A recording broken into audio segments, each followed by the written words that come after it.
അപ്പൊ നല്ലതേത്, ചീത്തയേത്, നന്മയേത്, തിന്മയേത്, ധർമ്മമേത്, അധർമ്മമേത് എന്ന് വേർതിരിച്ച് വ്യക്തമാക്കി വിശദീകരിച്ചു തരാൻ അള്ളാഹു പ്രവാചകന്മാരെ അയച്ചിട്ടുണ്ട്.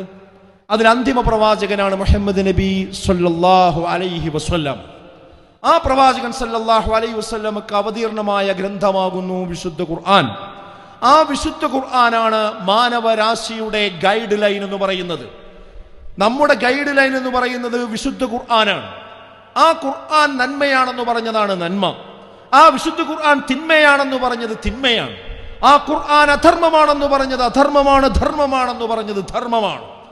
അപ്പോൾ മാത്രമേ മനുഷ്യന് നേർരേഖയിലൂടെ സഞ്ചരിക്കാൻ കഴിയുകയുള്ളൂ. ഇന്ന ഹാദൽ ഖുർആന യഹ്ദീ ലില്ലതി ഹിയ അഖ്വം. നിശ്ചയമായും വിശുദ്ധ ഖുർആൻ ഏറ്റവും ചൊവ്വായ മാർഗത്തിലേക്ക് നിങ്ങളെ മാർഗം കാണിക്കുന്നു. ഏറ്റവും ചൊവ്വായതിലേക്കാണ് വിശുദ്ധ ഖുർആൻ എന്ത് ചെയ്യുന്നത്? മാർഗം കാണിക്കുന്നത്. അഥവാ ഖുർആൻ പറഞ്ഞതാണ് എന്നും ശരി.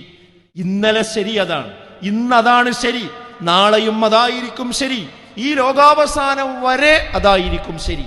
എന്നാൽ മനുഷ്യന്മാരുണ്ടാക്കുന്ന ഏത് ദർശനങ്ങളാകട്ടെ, അത് ഇന്നലെ പറഞ്ഞത് ഇന്ന് പറയാൻ കഴിയില്ല, ഇന്നു പറഞ്ഞത് നാളെ പറയാൻ കഴിയില്ല. അതിങ്ങനെ മാറ്റിമറിഞ്ഞുകൊണ്ടേയിരിക്കും. യാതൊരു തർക്കവും ആ കാര്യത്തിൽ വേണ്ട.